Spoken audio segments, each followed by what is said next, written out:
Welcome back one and all, my name is Eltimar and we are going to be continuing our Let's Play of Torment Ties in Numenera. This video isn't going to continue the main storyline, so if that's what you're looking for, you can skip this one. This is mostly a video to go through all of the Merecasters we have available to us at this point in the game, which is near the end. We are missing one, unfortunately, which is just the reality of the situation. We just don't have it. So we'll start from the very beginning. The first one I have on my list is going to be the Electrostatic Merecaster. You grip the device in both hands and energy flows over your skin. Pinpricks of cold dot your flesh as though invisible rain is falling from the sky. At the center of the tetrahedrons, a light grows, the gateway to the mirror within this device. I'm going in. Silver rain pours down on a cratered wasteland, beating endlessly on your headgear and turning the road into a red slurry that cakes onto your boots and your leggings. Trudging behind you are 30 miserable soldiers, glaives mostly, all as soaked as you are, and all as heavily laden with weapons and gear. 6 are even more weighted down, lugging between them a heavy crate that makes them plunge shin deep into the muck with every step. The only person without a pack walks behind you, flanked by the company's toughest veterans, a scrawny Aeon priest whose robes are somehow neither wet nor muddy, but who seems more put out by the rain than anybody else. Why was I not retrieved in the vehicle, he asks. Why am I being escorted home by poorly armed grunts? If this is what command thinks of my work, maybe I should sell it to the enemy. The woman marching behind you sighs. She has a lieutenant's pips on her tunic and a scar on her right cheek, from temple to jaw. No vehicles available, she says, and no other companies, thanks to the Chalcedon's assault. Every other company fit to fight is marching straight for Ansel. With a curse, one of the men carrying the priest's package sinks to his waist in the mud. The column stops while the soldiers try to extricate him. Your lieutenant stands at attention while the priest watches with a smirk. How's our side weathering the Chalcedon's assault, Lieutenant? She sighs. I'm afraid we're getting our heads handed to us on all fronts, Captain. And if it succeeds, the bastards will have our backsides too. Not the best time to take our leave, I suppose, or maybe the absolute best time, depending on how you look at it. She peers into the rain behind you. Vostiel should be back with an updated info soon, if he gets back at all. Tell me about this work of yours, priest. The priest snorts, as if a glaive like you could even begin to understand, but very well. I've basically taken a standard wave projector and coupled it with a resonance echolocation device and a self-canceling oscillator to make a weapon that can overamp nearby energy weapons. I'd cause them to suffer spontaneous ignition, or, to put it into words that you might understand, I made a weapon that makes the enemy's weapons blow up. And why wouldn't this weapon blow up friendly weapons as well? He gives you a sidelong glance. That is a more perceptive question than I would have given you credit for. The answer is the shielding I created, which makes sure the rays only spread from the front of the gun. Indeed, I was out here in no man's land for the specific purpose of field testing it when... He hesitates for a moment and continues, much more subdued. It seems the shielding had a flaw that presented itself when the weapon heated up. The first few shots worked just fine, but after too many, that is why I required the rescue. The company I was traveling with, well, yes. Let's hold until Vostiel returns and we hear his info, company. Hold and fall out. The men gratefully drop their packs and huddle together to share some kind of sour, dried meat over the warmth of a heating cipher. Minutes later, a harsh whine penetrates the hiss of the rain.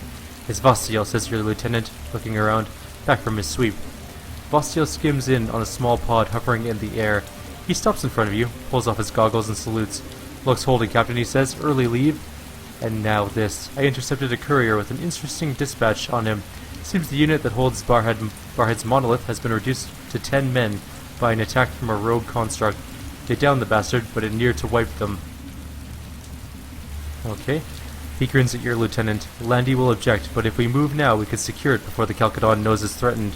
Commander Reckon's been wanting that bandage for a year. Wouldn't that be a feather in your cap? Of course I object, says Landy. We have our orders, we should stick to them.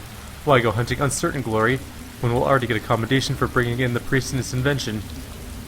Escorting the priest will get us a pat on the head, says Vostiel. So will taking the monolith, but it'll also win us the envy of every other company. Do you know how many cast-offs have died trying to win that damn thing back for the side? We'll be heroes. The lieutenants look at you. What say you, Captain? Says Vostiel. Good behavior never won glory, you know that. And it never lost honor either, says Landy.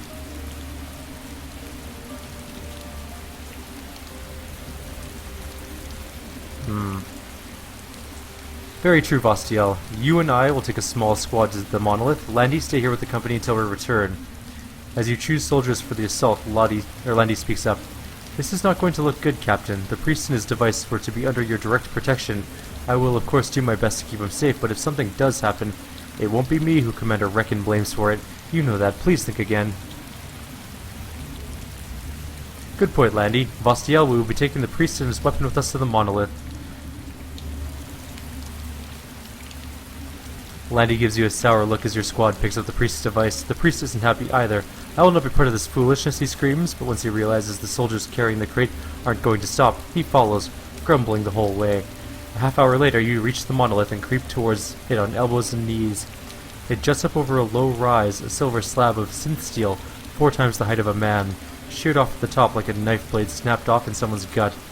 You've never known why both sides consider it important, but reputations and promotions have been won for taking it and holding it, and that's all that matters. 10 enemy soldiers guard the monolith, 4 huddled in an enclosure made of rags and pitted plates of synth, and 6 out in the rain, patrolling in pairs. At first, you think that they're all you're up against, but then a pile of rusted parts stands, and you realize they're not parts at all, but an ancient war mantis.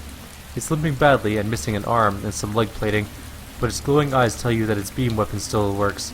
Vostiel curses, clever bastards, they didn't just down the Guardian, they fixed it up and put a leash on it. This is bad.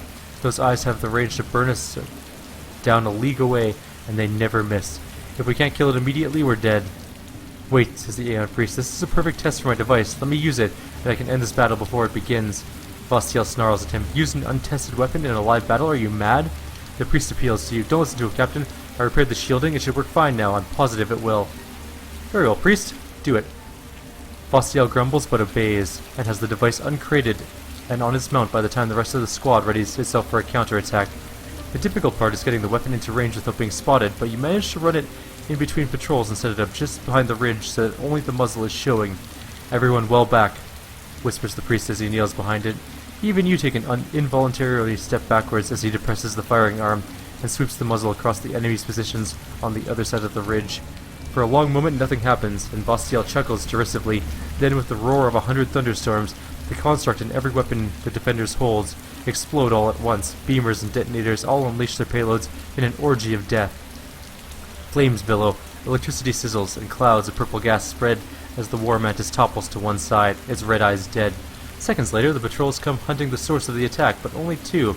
Apparently one was in range of the priest's weapon and blew up with the rest.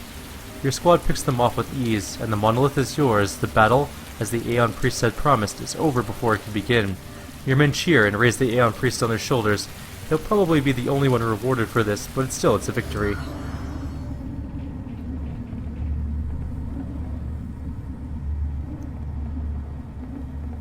And that is the end of our first Merecaster. We will be back shortly with the second one. And we are going to be doing our second Merecaster, the Ovoid Merecaster. Let's try it out. This Merecaster is much lighter than the others you've seen. You heft it experimentally in your hands and notice that it's nearly transparent, but only when it's closer to your face. You feel it pulling at you, urging you to enter the mirror held within. And so we shall. A thick bearded nano shouts at you while the others stare on. Come on, Vicarian. We can't afford to be nice. If we go back empty-handed, the Harrows is gone. You find yourself in a tube-like cave several stories high and many kilometers long. It looks like it was chewed from the solid rock by some colossal worm. A hollow square of red rust columns rises to the ceiling around you. Further ruins lie both east and west. To one side, a long gash in the north wall of the tube opens up to daylight and a vast canyon. Faint memories tell you that the tube cave is a Numenera motherlode, and your party is here to grab as much as they can get. Also a very cool picture. The body you wear belongs to a woman, kitted out with sturdy armor, a bladed staff, and a geometric tracery of filaments all over your body that you somehow know gives you the uncanny ability to control your local gravity. You know, too, the names of those beside you. The bearded nano is Ushrov. The others are Merit, a young markswoman, Yam, a self-aware construct, and Arxalan, a Vargellan glaive whose reptilian features always appear to be smiling, even now when he's on the floor clutching his guts, with black fluids leaking from his nose and mouth. How'd you get sick? Oh, sorry, I'm not going back, Arxalan hisses. Just let me close my eyes and rest a minute. How'd you get sick, Arxalan? The Vargellan moans. I don't know. Could have been that thing Ushrov and I found in the forge room. Shiny bit of flex that lit up half my equipment. But when I touched it, it made me queasy, so I got rid of it. Maybe one touch was enough. Now I got a fever like a furnace, and I feel like I could drink the Sadara River dry. I don't want to hold us up, though. I know there's a lot riding on this venture. Just give me a minute to nap, and let the quell root kick in, and I'll be ready to go. Alright, let him rest. Ushrov grumbles under his breath, but sits down with the rest of what? I'm guessing sits down with the rest as the suffering glaive closes his eyes. I don't think there needs to be an of there. A moment later, a faint shifting echoes down the tunnel from the west, as if something was moving in the distance. The party looks towards the sound. Even Arxalan weaks. Creature or claim jumper, he asks. Merit and Ushrov exchange looks, then start west, angling for vantage points. Merit sniffs and wipes her nose on her sleeve. Can't you be quiet? Ushrov snarls. Sorry, she mumbles. Arxalan being sick is giving me sympathy sniffles. You wait for something to come out of the dark, but nothing appears. Then beside you, Arxalan wakes, choking and clawing at his throat, before he falls back dead. Merit and Ushrov join you, and Yam, and look at Arxalan. He is covered in black slime that leaks from the cracks in his reptilian skin. Merit chokes. That's not what I got, is it? Humans and Vargellans don't get sick from the same things, right? I'm not sure it's a disease at all, says Yam, searching Arxalan's things. Too quick, He pauses, then tugs a rolled-up piece of metal or silver flecks from Arxalan's pack. It is covered with tiny metal stubs. If something killed him, it was likely this. What is it? Asks Merit. It takes a moment for Yam to answer. He looks preoccupied. Some kind of battery? Charging device? It is emitting a broad and powerful spectrum of energy, some of which could be dangerous to organics. The real question, however, is why did Arxalan have it? He says he threw it away. Everybody looks at everyone else, but nobody speaks up.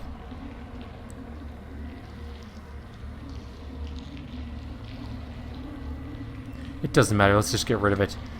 Before you can finish your sentence, Merit bursts out. It was me. Everyone turns as Merit sobs. I didn't know. I picked it up when he dropped it, and it recharged all my ciphers in a blip. Big money back home for a thing like that, but it made me queasy to touch it, so I slipped it into Ark's pack. I didn't think it was going to kill him. Wonderful, growls Ushrov. We've been sabotaged by your stepdaughter. You promised me the little brat was over her thieving ways. Now she's gotten one of us killed. Merit sobs. I didn't know. As Ushrov makes a reply, you hear the same ominous shifting and rumbling you heard earlier, only closer. The rest hear it too. It's coming this way, says Merit. Let's go. This is exactly the kind of thing Arxalan was supposed to take care of, grunts Ushrov. If we all die, as far as I'm concerned, it's Merit who murdered us. Yam looks at you. What are your orders, Vic?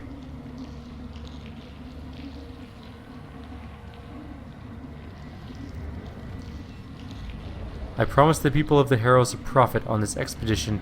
I have to keep that promise. We continue exploring. Yam, drop Arxalan in the voil. Merit stares at you stunned. You're just gonna let me die?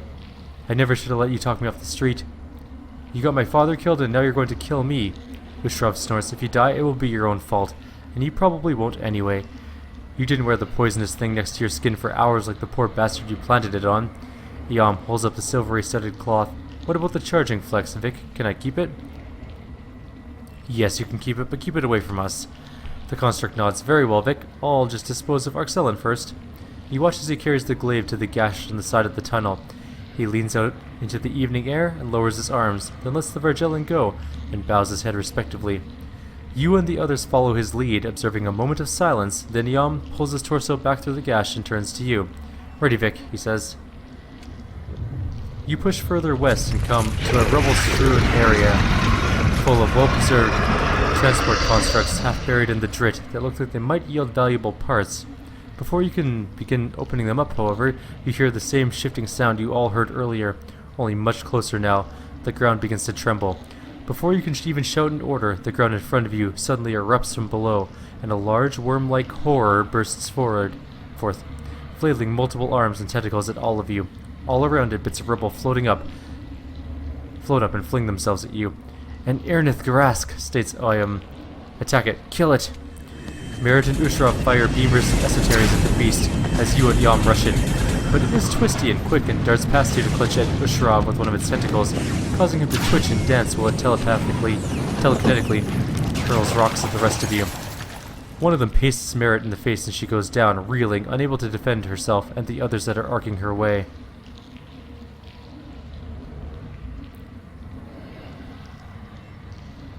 I'm going to levitate up and attack the monster from the air. You mentally activate the filaments that allow you to levitate and rise over the creature's head. Yam is already tearing its many arms off with terrifying strength, but you finish it off by stabbing straight down at its lunging head, impaling its brain. As it dies, the floating rocks drop out of the air and its tentacles relax, releasing Ushrov, who collapses in a shaking heap. You land again and look around. Yam's artificial skin is shredded, and Merit is a bloody mess from the rocks that hit her, but she's alive and conscious. Looking past the corpse of the creature, you see something peeking out from under a pile of rubbish. You cross to it and pick it up. It's a flat, brass disc with a winking pink light in the middle. A glue cipher. You pocket it, then turn to the others who are recovering. Please, V, Merit coughs. There's a thin film of black on her hand as she pulls it away from the mouth. That was the last straw. This expedition's cursed. Let's get out of here. Ushrov shakes his head. I won't go back. I made a promise. Let's just make camp and patch ourselves up, then continue on in the morning. Ushrov's right. We can't give up. We'll make camp, then press on in the morning. You put up a makeshift camp among the ruined machines, then bandage each other as best you can and lie down to sleep. It isn't easy. Merit's coughing and hacking has gotten worse, and you're not feeling very well yourself. Then, in the middle of the night, you wake to find yourself shivering and wheezing. Black snot is streaming from your nose, and when you spit, that's black too. Ushrov is trembling beside you. He's in the same straits. Nanospheres preserve us, he moans. We've got it too. He turns to Merit and shakes her, but she doesn't wake. She's long dead. Ushrov sits up and looks around. Yum, you bastard, where are you? The construct looks into the tent. I was patrolling. What is the... He stops as he sees you. Oh, that charging flex is still killing us. You have to get rid of it, rasps Ushrov. Yum stares at both of you for a long moment, then speaks. I did not think it would do this. As your organs shut down and the cave and the voil fade to gold mist around you, Yum goes back to his pack and pulls out the flex. For a long moment he looks from the flex to the gash in the tunnel wall, then back, circuits clicking. Finally he puts it back. His last words echo after you are wrenched out of the mirror and back to your own body. I'm sorry, Vic. I'm too afraid to die. I hope you can forgive me. Damn.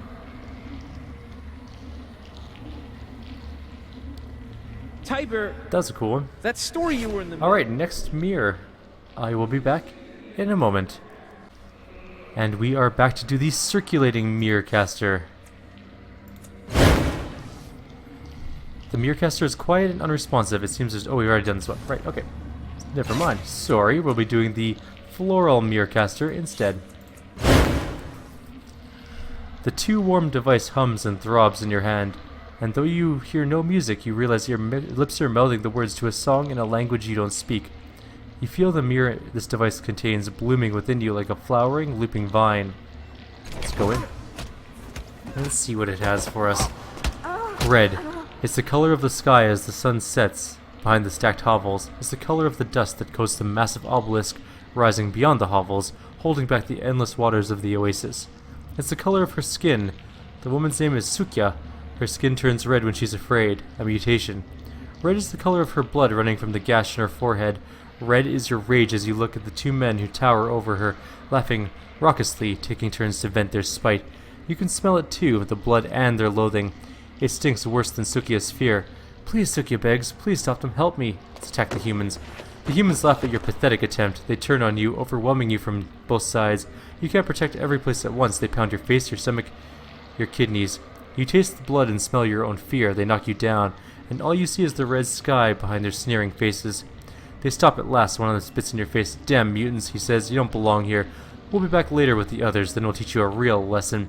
They strut back down the road into town. After they leave, a surgeon runs forward to attend Sukya's wounds. A small boy covered in blood blisters comes from his hiding place to watch. An enormous mutant with an elongated neck towers over both of them.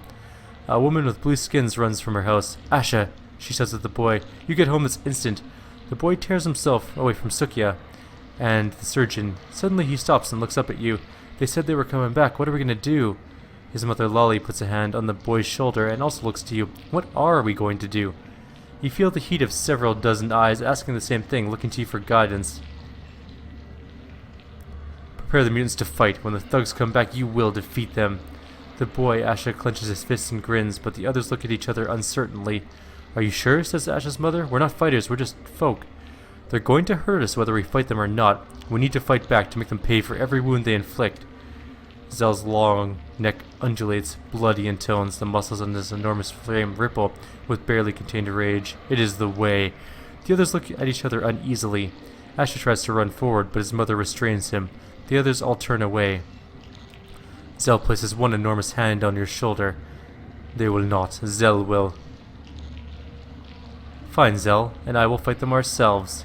Leave the grotto to find them. Zell follows you out to the grotto. You follow the road the thugs took. It leads you to a winding alley shadowed by towering sandstone buildings. There are very few people on the streets outside the grotto this time of night. Suddenly, a few figures emerge from the shadows. Two of them are the humans from before. Well now, one says leering, what are you doing out?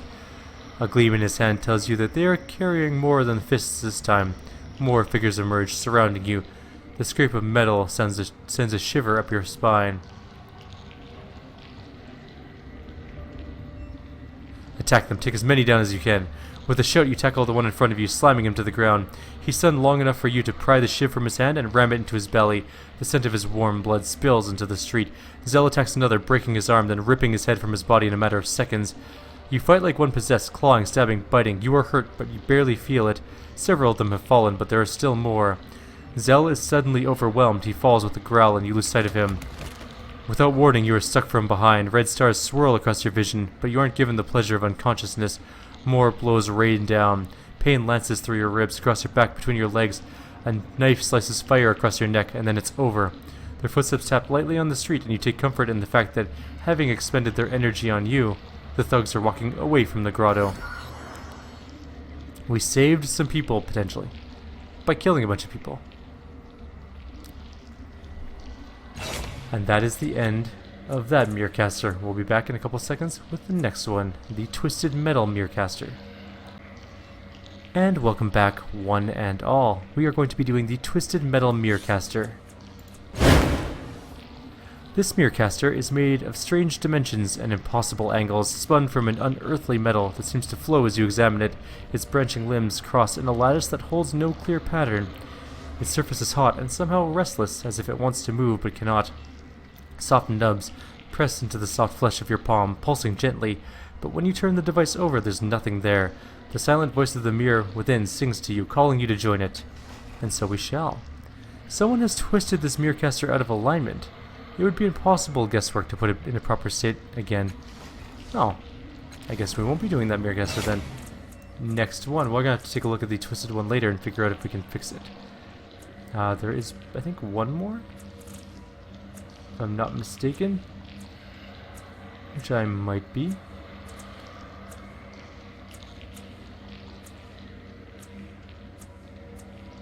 There it is, the Astronomical Merecaster. As soon as you place this device in the palm of your hand, the stately dance of the clockwork planets mounted upon it becomes a frantic spinning reel. In the heart of the thing, a contemplative hum grows as though the machine itself were studying the path of the planets above it. Listening, you hear shadows of words within that sound, speaking of the mirror within this device. And so we will go in. Blue. Once you had 24 words for all of its hues and shades, metaphors to glaives, capes, and courtesans' eyes. Now the sky is just blue. The ground is stone, the man before you fat. Now all is vague and drab like... The memorialist sees you've stopped, and he halts as well. Let's have a rest then, he says, passing you a bottle of fortified water as he catches his breath.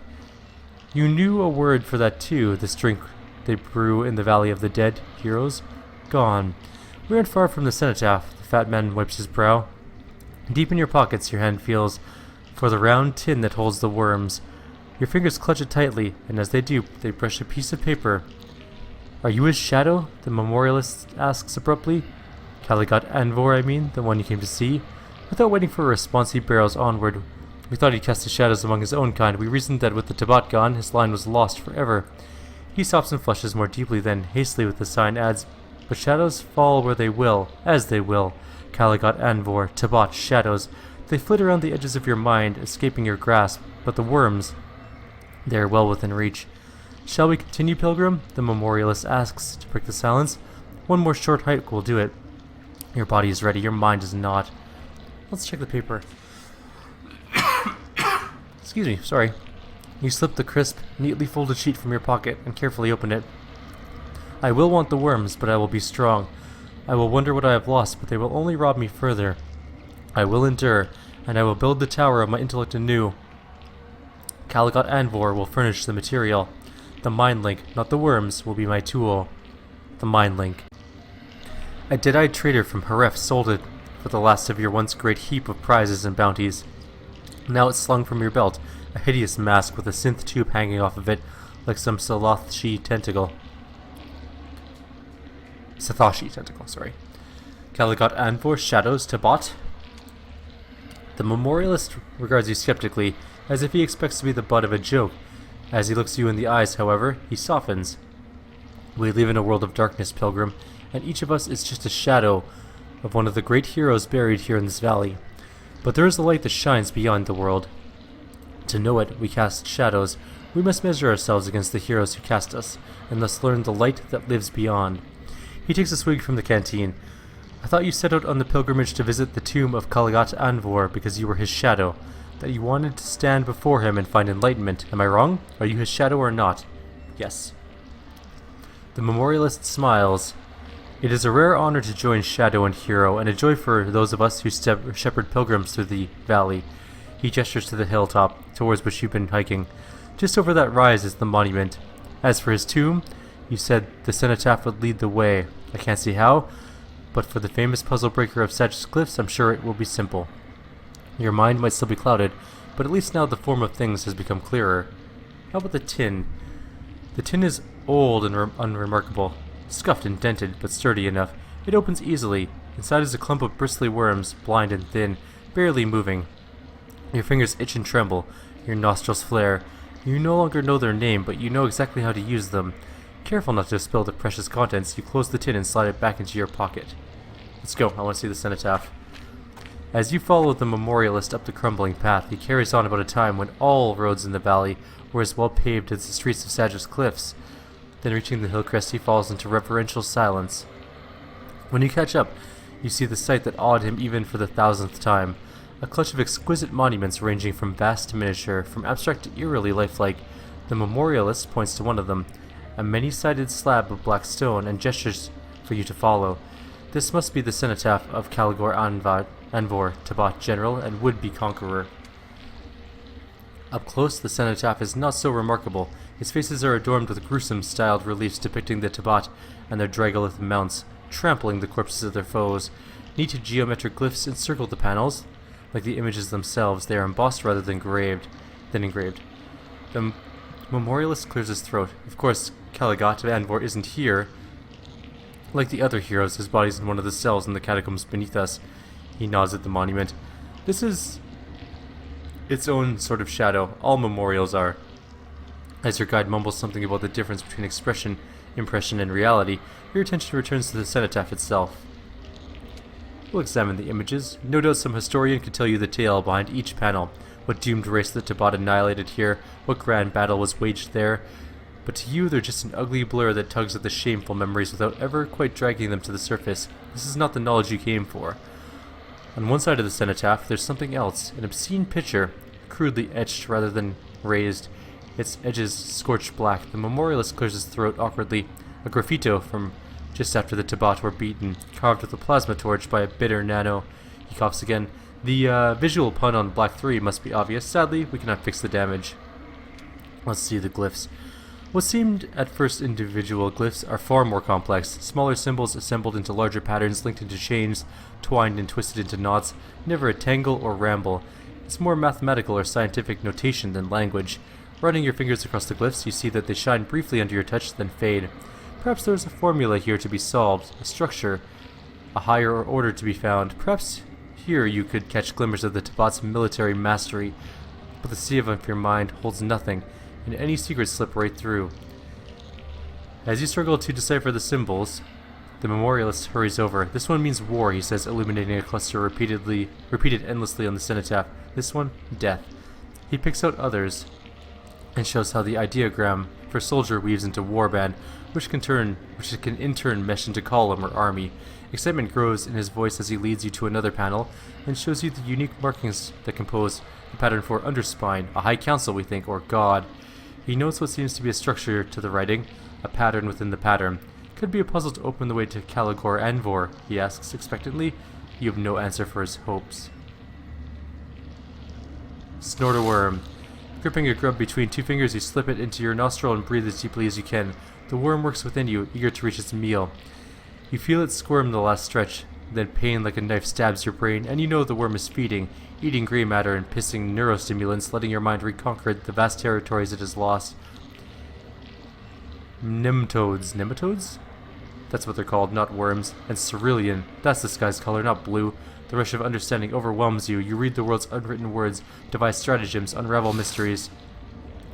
Your brain races with the speed brought on by the worm's piss, and through your thoughts run the Tabat symbols, spinning, twisting, combining, and dividing. There is a meaning here tangled amidst the knotted glyphs, and your mind is unraveling it surely, but not fast enough. Your thoughts become painfully, shamefully slow, and the puzzle you felt so close to breaking seems impregnable.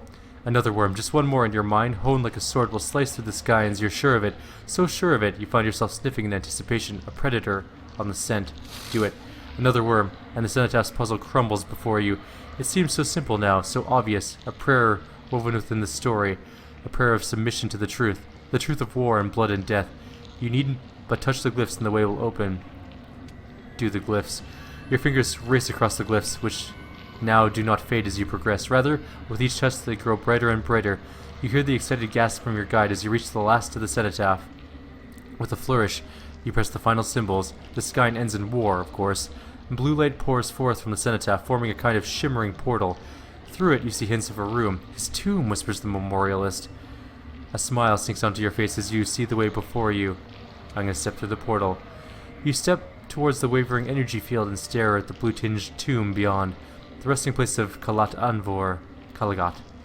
The memorialist remains at a respectful distance. "May you find enlightenment beside you, hero pilgrim." Tarrying no longer, you plunge through. The tomb's walls are bare stone, as is its floor. In fact, the room is empty except for the sarcophagus that sits at the center, a crystalline Numenera that hums with ancient, indefatigable energy. Bathed in the portal's light, the room feels almost underwater, a sensation heightened by the air's unnatural weight. Study the sarcophagus. The sarcophagus is divided into three parts: a wide bier, an elongated pentagonal coffin, and a curved lens-like lid. The bier is decorated with familiar glyphs. You recognize death, war, purity among them, but these designs hold little interest. They are just catchwords, and they will teach you nothing of the Tabat's genius. The coffin, for its part, is a single hunk of milky aquamarine. Its lid is less opaque, and through it you can see the corpse's silhouette. Most importantly, you notice a simple locking mechanism holding the two together. Opening the sarcophagus would be a straightforward matter. Do it. A few twists of the coffin's cylindrical locks as the lid rises up with a hissed of icy, age-old air. As the mist clears, you see the last face of Kalagat Anvor. You feel nothing at the sight of him, having never known the terror of his triumvirate. His inhuman features are slightly mummified but well preserved. His ebon tabard is faded with time, that even the sarcophagus could not keep at bay. But it is his head that matters, not his clothes. His head and his brain, and the insight sheathed within, an edge keen enough to cut through the tangle of your own failures. Use the mind link. Once you slip the helmet over your face, you can't see and can barely breathe. Trapped in the mask's damp darkness, you fumble for the socket at the base of the corpse's skull. At last you find it, and still struggling, try to bring the conduit tube into contact. Suddenly the darkness explodes with light in the nebulous patchwork glow of your own mind, and beyond it, the glorious mandala formed by the thoughts of Kalagat Anvor. A mote emerges from that pattern, and a confused voice whispers, "You are not the underspine." Almost instantly, the geometry of his mind transforms into a star fortress from whose bastions dagger-like shapes stream forth. "You will not taint my thoughts." The Tabat's voice rumbles as his fleet soars towards you. There's no time to try and reason with him. That would ever be possible. It seems madness that he fears you could pollute his mind when merely fending off his force shall be at the limits of your worm-wasted will. I'm gonna let him in. You came here to fill the vast gaps in your mind, and perhaps this will be the swiftest way. The vanguard of the general's mind pierces into your own and sweeps across it, surveying the landscape and its defenders before withdrawing into the neutral darkness between you. You can sense the Tabat's disgust in the shape and color of his thoughts. The textures of the general's mind ripples as he arranges his thoughts, absorbs what his scouts have scraped from your mind. At last, like a messenger, a sphere splits off from the pattern and floats before you. Pilgrim, the word is spat out, I have seen the secrets you keep from yourself, the endless battle that you meant to end, and the red wreckage your solution left behind. I am unmoved. I killed more, lost more, and fell further without surrendering the truth. The sphere shimmers and flattens into a kind of mirror. You have come because you would prove yourself through me, by me. The thought floats backwards, but I am not your underspine.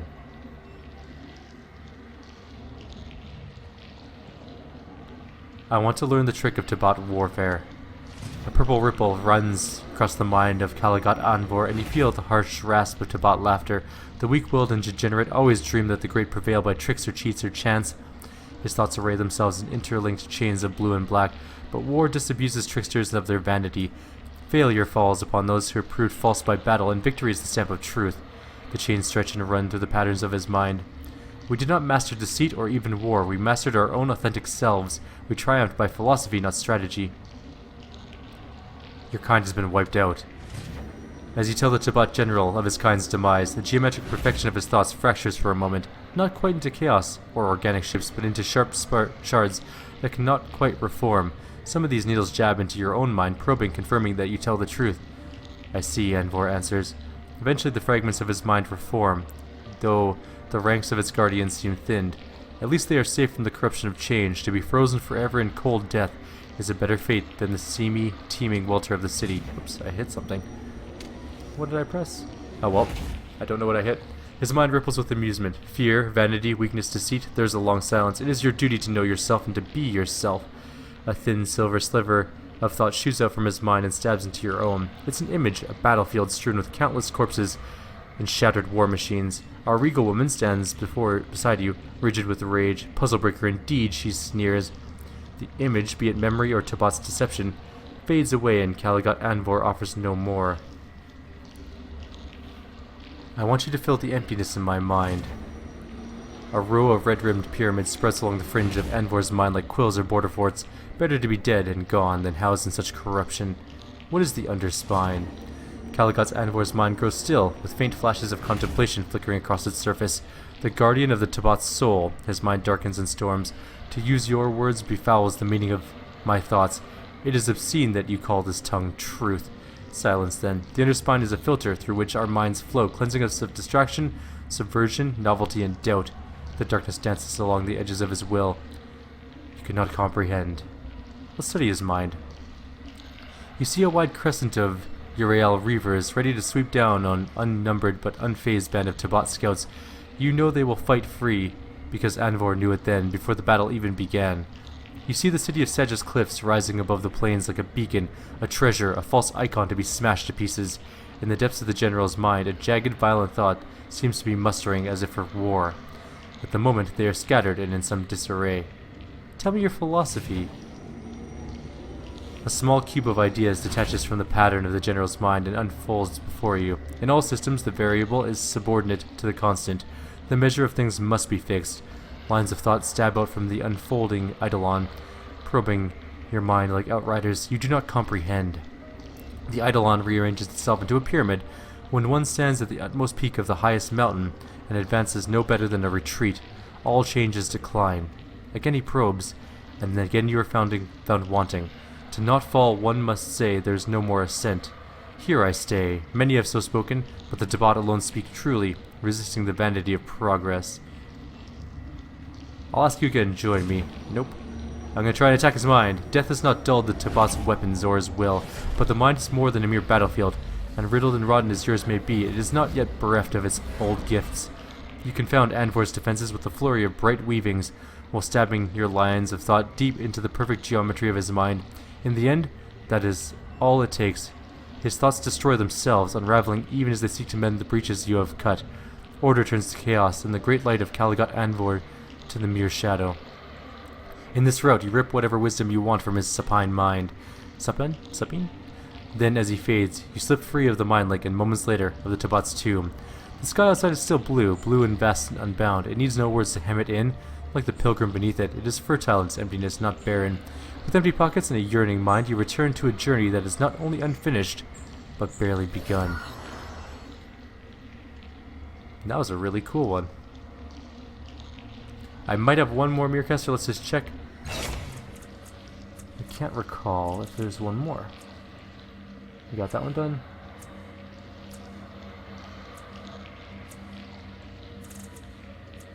We have one more to do, the Frictionless Merecaster, and that will be coming up shortly.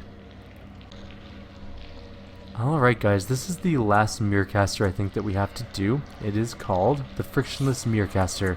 Let's try it out. This Merecaster is hot to the touch. You feel the click and whirl of countless mechanisms moving beneath your hands. Let's go inside of it. As your consciousness coalesces, you find yourself in an underground bunker which is shaking from an attack far above. You stand mid-salute in front of a cast-off encased in an articulated metal carapace. He is so skeletal you doubt he can move without it. You remember his name is Lovak, Pajraken's second-in-command in the endless battle. 3 advisors sit beside him. Lovak shakes his synth-encased head and addresses you. Don't worry about the message, Barakale. It's been rendered moot. We're just lucky Commander Reckon made it out of Mia Levest alive. She missed the destruction of the sanctuary by moments. A thunderous explosion rocks the bunker, sending everyone staggering. As you can see, we have troubles of our own. Lovak says, getting back to his feet. The Changing God's latest ploy has paralyzed the Reconciler of Truth. Of course, Heaven's Rejoinder remains functioning, which means we cannot reverse their successes while they can reverse ours. He leads you to a strategy table showing a 3-dimensional projection of a battlefield across parallel realities. He swipes through several images, all of them show your army on the verge of defeat. He shakes his head. We are in more danger now of losing this war than since the first died. I'm afraid I must send you out again, Barakale. We must save the Reconciler. How did the massacre at Mia Levest happen? How did the shields come down? I don't know. Maybe the Sorrow finally grew strong enough to smash through. Maybe there's a traitor. I heard nothing. What are the Reconciler of Truth and Heaven's Rejoinder? Lovak laughs again. I suppose one of the hazards of dancing so often through realities and times is that it plays hell with the memory. Not to worry, I'll explain it once more. Centuries ago, when the First still lived, she found the Reconciler, a machine of the ancients which allowed the user to look at multiple versions of a recent event and lock reality onto the one they liked best, making it the only reality. With it, she began choosing realities in which we had won more battles than we had lost, and quickly drove the Changing God to the brink of defeat, until, that is, he acquired his own machine, Heaven's Rejoinder, which can undo the Reconciler's realities and make it its own. Since then, our war has become one of feint and counterfeint, of competing and collapsing realities where no battle is ever truly won or lost, and where both sides always look for final advantage. He sighs and looks at the table, where one by one multiple battlefields are beginning to wink out, narrowing down to one, and it seems as if the Calcadon, the Changing God's general, may have found his advantage at last. With the Reconciler sabotaged and Heaven's Rejoinder well defended, we may never serve the tide. I'm ready to serve. Excellent, says Lovak, and turns to his advisors. All cast-offs, you notice. Friends, what are your suggestions? How do we undo what has been done to the Reconciler without using the Reconciler? A scarred female cast-off in red armor speaks up. I recommend an all-out assault on the position of Heaven's Rejoinder. This will of course fail, but it will give us cover for the Barakale to slip through the paths of the white nests and reach the Rejoinder from behind. There, she can reset it and then destroy it. She pounds the table. Then we will be on the only side who can change history.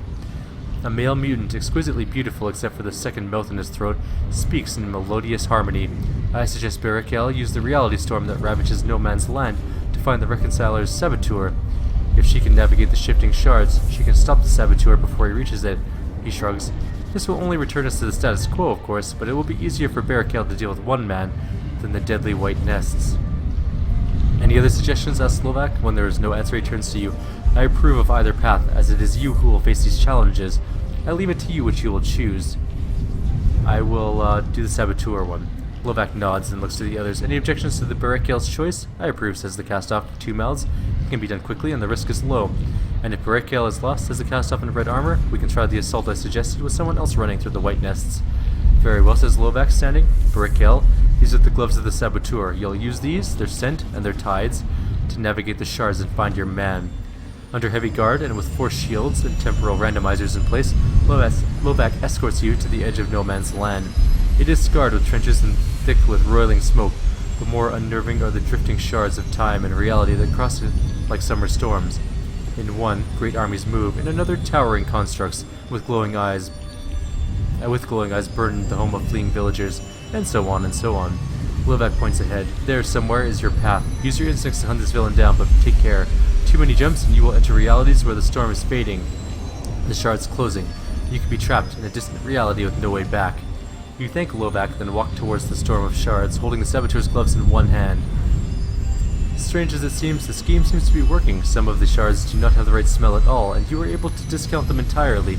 Some are harder to decide upon, but eventually you are able to narrow it down to 3: a moonlit lake, a canyon filled with glancing sun and flitting shapes, and a storm of swirling chaos. It's called a storm. Insects swarm around you in great clouds, their buzzing becoming an inhuman howl. Then you notice that they are not insects. They are tiny constructs. They are also not interested in you, though they bump into you constantly. Instead, they are battling each other, circling and swooping at impossible speeds. It is a vicious battle, and it appears that it has been going on for some time. You are knee-deep in tiny carcasses. Ahead of you, the insects buzz in and out of the drifting shards of the reality storm. You hurry to it, but find only one matches the scent of the gloves, the one you just came from. You step back into the reality you know and face your choices again. Sunny one. You stand at the edge of a sunlit cavern, watching an aerial battle between naked men and women strapped into wooden cloth glide wings. Half of the wings bear the colors of the changing god, and the other half bear the first's. The flyers slash at each other with long razored poles, trying to tear fabric and flesh. Every now and then, a wing goes spiraling down into the cavern. You see the shard storm swirling on a mesa in the middle of the canyon and a race for the bridge that leads to it. 3 shards feel promising: a dense forest at night, roiling farmland into the setting sun, and a muddy battlefield in the rain. Dark forest? Nope. In a dense forest, a company of tall, golden-skinned warriors in ceramic armor are making a last stand against a swarming horde of small, blue-skinned barbarians in furs.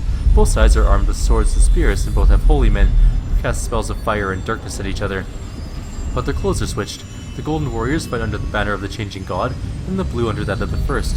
Through the trees you see the shifting shards of the reality storm, and you edge around the battle to them, but only one matches the scent of the gloves, the one you came through. You step back into the lip of the sunlit canyon and face your choices again. Rolling forward. Nope.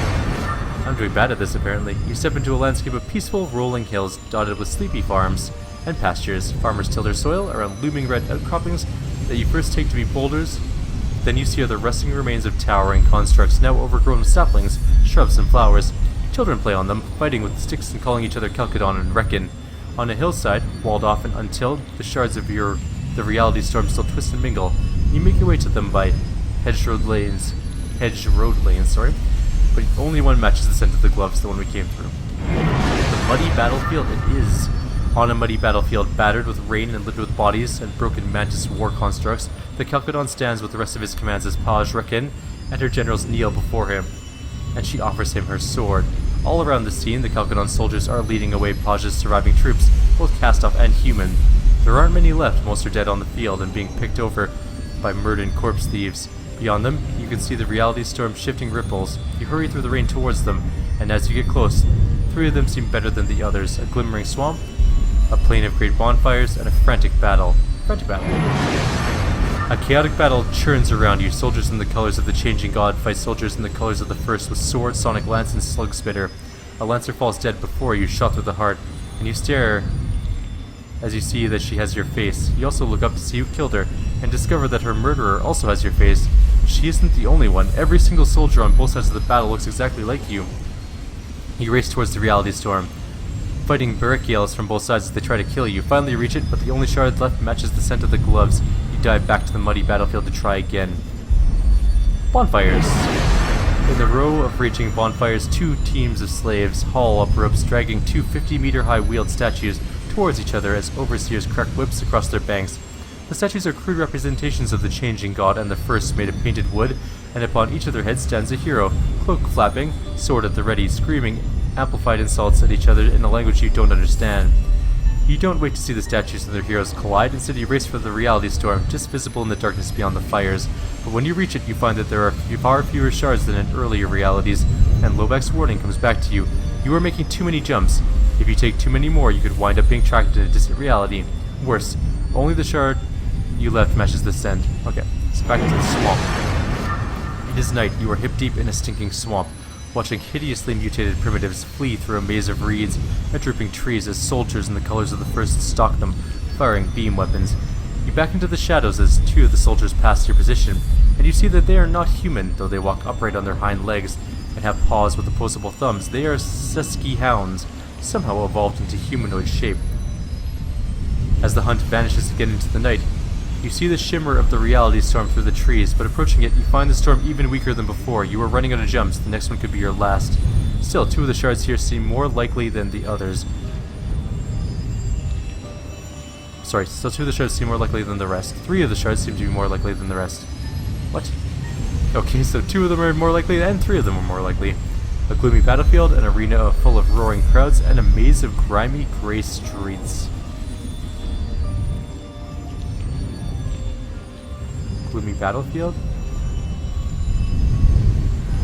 A train of transport sleds glides to a stop on a desolate battlefield, and Paj Raken steps out with her command and looks around. For as far as the eye can see, the field is covered in corpses, both outcast and human, burned to sticks inside of their uniforms. There is no living troops at all. The only movement is the roiling smoke that rises from the broken hulks of shattered war machines. Paz chokes to see it all. Is this what victory looks like? She asks, then hangs her head. What have we done? What have we done? Off to the west, half hidden in a grey haze, the reality storm churns. You edge from view and scurry towards it. As you stand near it, you see, looming within a shard, the massive form of the Reconciler of Truth. Without hesitation, you leap through. Landing near the Reconciler, you see none of the guards who usually protect it, nor the walls or doors that shield it. In fact, it isn't in a chamber at all. Instead, it seems to be in some sort of bubble outside time and space. You circle it and find, crouching by the far side of it, a wiry man in dark armor, focused on cutting through its metal skin. You recognize him as Zeronoth, one of the Kelkadon's wiliest operatives, whom Berekiel has tangled with more than once. As you creep up on him, he whips around alarmed. He throws his hands up in front of him, pleading. "Bruna!" he gasps. "Wait, hear me out. I have information you need to know." Okay. You know that the Sorrow has destroyed Milavest, yes? Well, know that it was your commander, Paj Raken, who dropped the compound's shields and allowed it to enter. That is why she was there and how she escaped in time. He snarls, overcome. Milavest has always been a place of peace. Paj broke that truce. So many of our brothers and sisters died, more than ever died in this foolish war. He looks you in the eye. I know you to be an honorable opponent, Bruna, but your leader is savage and insane.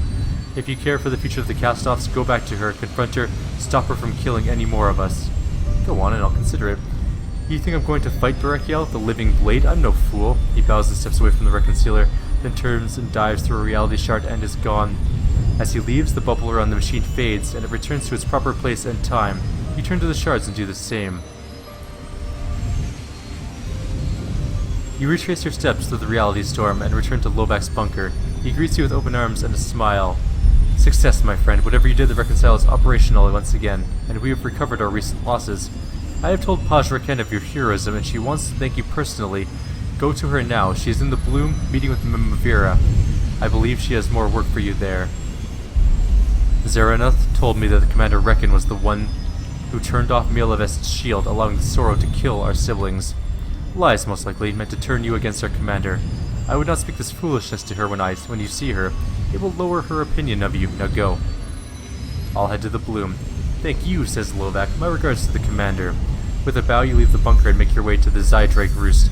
There you mount the Drake the grooms have saddled for you and fly towards Sage's cliffs.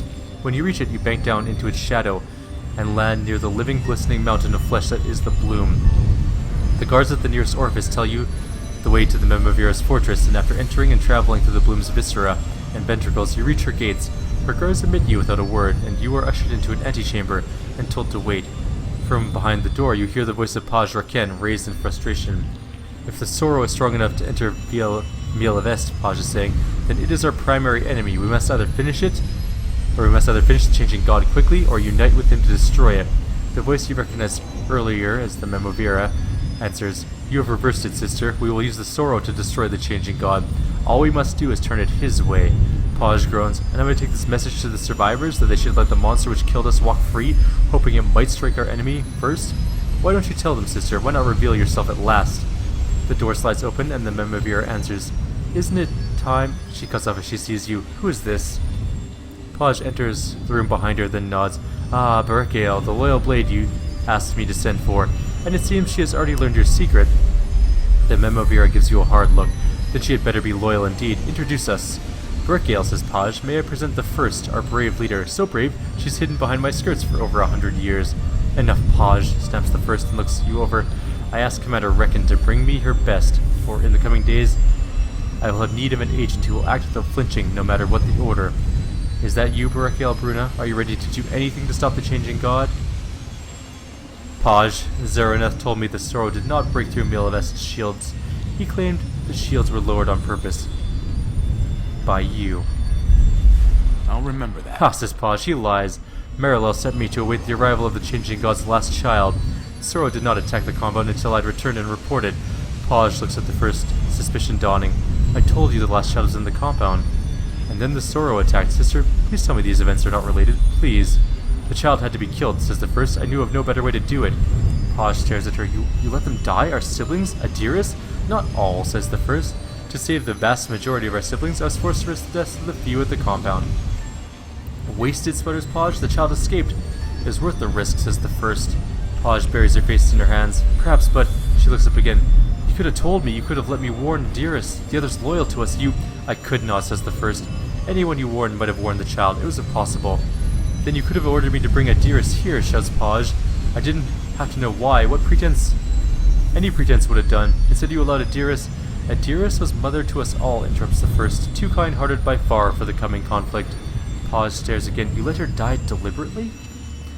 The first turns from Paj. A leader's decisions are never easy. You should know that by now. She looks at you. So, Barakiel, now you know all my secrets. Will you still serve? Will you see our war for survival to its conclusion? Or will you turn from the inevitable out of foolish sentiment? I am honored to be chosen, but my loyalty is to the commander I have known all these years. I will do as Paj orders. The first looks to you, from you to Paj, and back thinking, then I shall have to trust that Paj remains loyal to me, won't I? She turns to Paj. General, what are your orders for the blade? Paj faces you, squaring her shoulders. Barakiel, protect the first and follow her orders in all things. As of now, she is your commander, and not I. As the first welcomes you, a force like a fist starts to wrench you back into your own body. The last thing you hear is the new commander saying, the last child is coming, Barakiel. We must be prepared. Oh man, so they know we are coming. Things are gonna go crazy. Alright. We have to go to return to the Memavira, and I think we already did this, didn't we?